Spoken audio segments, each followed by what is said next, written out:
Your tickets? Oh, we don't need tickets. We're Mac's imaginary friends. You're imaginary? Right? Oh, imaginary. Yeah. But I can see you. Well, you must have a great imagination. But I thought imaginary friends looked crazy and freaky and, oh, go ahead. Come on, guys.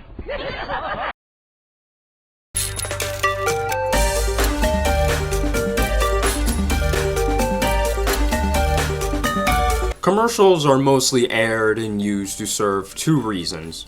One, to let you catch a quick break from whatever you're watching so you can go to the bathroom, get snacks, drinks, and so on. Second reason was, of course, to advertise for the many products that there were out there in the world, even if some of them were questionable. Scooby-Dooby-Doo! He's a Chia pet too. Now, not just to fill your mind with stuff you can't or won't buy, on all channels and networks, they can at least stylize themselves and have some fun with their commercials. Have their own commercials that define them. We call those bumpers, more recognized for channels that have a more young-based audience. Their purpose, well, was to have fun with the commercials. You're watching something that's about 15 to 60 seconds, yet you're still entertained by who knows what. Disney had people try and draw the logo, Nickelodeon also did their own thing here and there, and Cartoon Network took part of the enjoyment too. All of them did their own thing through the eras and phases, as we call them. Cartoon Network also had many of them, but there was one that completely gave them an identity and brought the network to its zenith, bringing all of their creations, locations, and characters into one area, one city, the CN City era.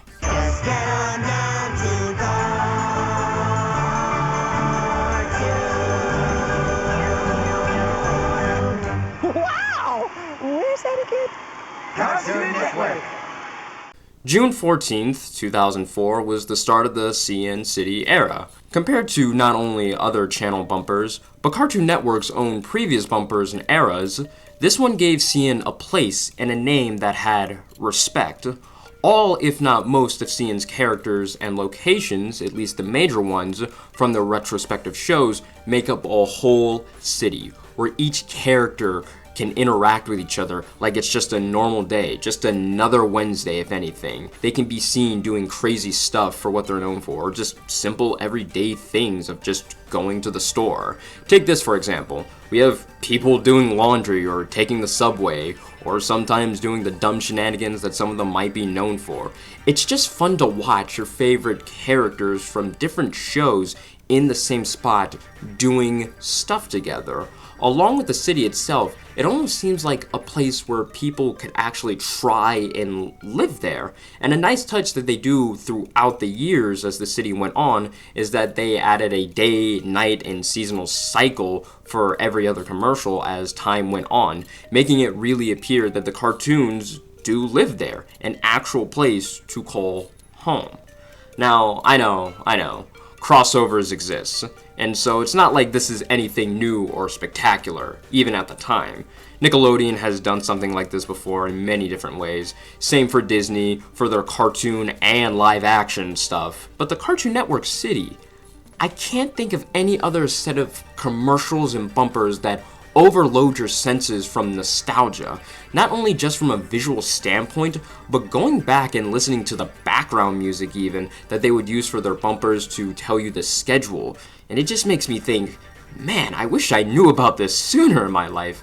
Everything from this era, from not only the cartoons themselves, but to the commercials and bumpers, it really showed that Cartoon Network cared for everything that they did.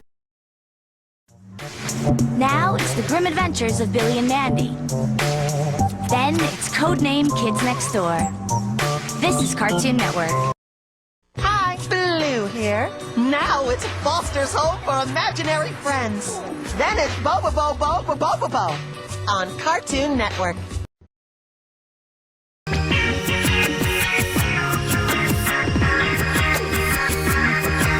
Now, unfortunately, all good things must come to an end. By the time of 2007, the CN era commercials and bumpers had slowly stopped being used. Then by 2008, no more. That's when the nudes era took over. And CN seemed to be aware that this era was super popular, seeing that they more or less made an entire special from OKKO, using it as a setting.